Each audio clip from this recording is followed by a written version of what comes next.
Milyong-milyong tao sa buong mundo ang nagkakaroon ng problema sa kanilang kidneys. At ang nakakalungkot dito, madalas ay wala itong sintomas kaya hindi nila alam na nag-uumpisa na itong masira. Kapag hindi ka agad na-diagnose, nagkakaroon ito ng mga komplikasyon. Karamihan sa mga problema sa kidneys ay related sa high blood pressure at high sugar in the blood. Ang ating kidneys ay may mahalagang tungkulin sa ating katawan. Ang dalawang hugis bin sa baba ng ribcage ay responsable sa paglilinis ng mga dumi sa ating dugo. Kinokontrol nito ang fluid balance ng ating katawan at pinapanatili ang healthy level ng electrolytes dito. Maniniwala ka ba na nililinis ng kidneys lahat ng dumi sa ating katawan ng ilang beses sa isang araw? Gusto niyo bang malaman ang mga pwede niyong kainin o inumin para matulungang malinis o kung hindi man dahil hindi natin pwedeng ma-reverse ang mga problema ng kidneys, at least mapabagal man lang natin ang tuluyang pagkasira nito. Pero bago yan, pa-subscribe naman sa aming channel at huwag kalimutang pindutin ang notification bell para updated ka sa aming mga bagong videos. Number 1, bawang. Alam natin na maraming health benefits ang bawang. Nakakapababa ito ng cholesterol, lalong-lalo na ng LDL cholesterol na nakakasama sa ating kalusugan.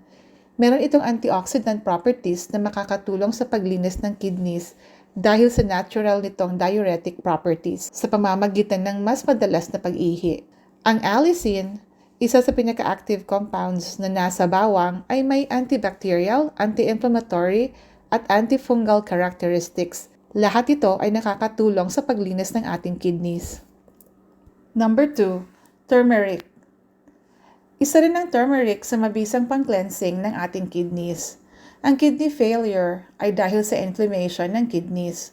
Ang turmeric ay sagana sa antioxidants na nakakatulong dito at para ma-neutralize din ang mga dumi sa ating kidneys. Ang pagkonsumo ng turmeric din ay may malaking tulong sa mga problema sa cardiovascular. Para panatiliing nasa magandang kondisyon ang ating puso, binabawasan nito ang inflammation dito at ginagawang normal ang blood pressure. Ang pagkakaroon ng mataas na blood glucose levels ay nagiging sanhi ng mga problema sa kidneys. Makakatulong ang turmeric sa pagbawas ng insulin resistance ng ating katawan para mas makapag-function ito ng mabuti. Nakakabawas din ang turmeric sa peligro na dala ng diabetes sa kalaunan. Number 3, ginger. Alam nating lahat na isa ring mabisang pang-cleansing ng kidneys ang luya. Ang gingerols na nasa luya ay may antibacterial agent na nakakapagpahina ng mga bakterya sa loob ng kidneys. Dahil sa karagdagang antioxidant intake na dala ng luya, kung meron kang mga problema sa iyong kidneys, maiiwasan ang paglala nito. Number 4, cranberries. Ang cranberries ay mayaman sa arbutin na isa din diuretic o nakaka-induce ng pag-ihi at ito ay antimicrobial din. Isa sa mahalagang na itutulong ng cranberries ay ang maiwasan ang pagkakasakit ng urinary tract infections o UTI. Meron itong compounds na nakakatulong masugpo ang E. coli na nagiging sanhi ng 80% to 90% ng urinary tract infections na nakadikit sa urinary tract wall. Number 5, dandelion root. Marahil marami sa inyo ay hindi masyadong familiar sa dandelion root. Isa ito sa mga epektibong medicinal plant na mabisang nakakatulong hindi lamang sa atay, kundi pati na rin sa ating kidneys. Meron itong diuretic effect para madagdagan ang production mo ng ihi at pinapalitan din nito ang potassium na maaring nawala sa pag-ihi. Pinapaniwalaan na nakakatulong ang dandelion root sa maraming sakit sa kidneys. Nakakatulong din ito sa may mga UTI sa pamamagitan ng mas maraming ihi na mailabas. Number 6, parsley. Ang parsley ay isa ring mabisang supplement para sa ating kidneys. Nakakatulong itong ma-flush out ang mga toxins na galing sa ating katawan. Ginagawa nitong healthy ang ating kidneys sa pamamagitan ng cleansing properties nito.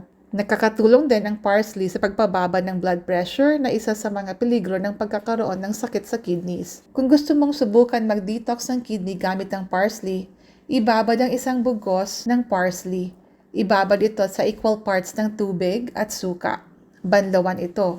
Magpakulo ng 8 cups ng tubig, ilagay ang parsley at pakuluan for 10 minutes. Salain, ilagay sa container. Kapag hindi na ito mainit, ilagay sa fridge. Uminom ng 1 cup daily para ma-detox ang kidney. Number 7, ginkgo biloba. Kapag tungkol sa ating brain, maaring familiar ka sa ginkgo biloba. Pero ito ay mabisa ding protection from kidney damage dala ng mga toxins.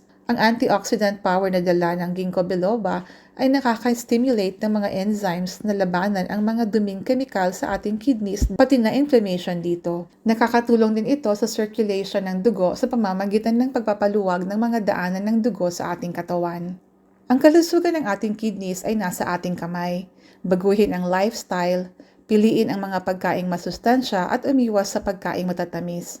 Ang pagdagdag ng mga supplements na kagaya ng mga nabanggit ay maaaring makatulong gawing healthy ang iyong kidneys. Huwag lamang kalimutang kumonsulta sa iyong doktor kung may mga katanungan tungkol sa inyong kalusugan.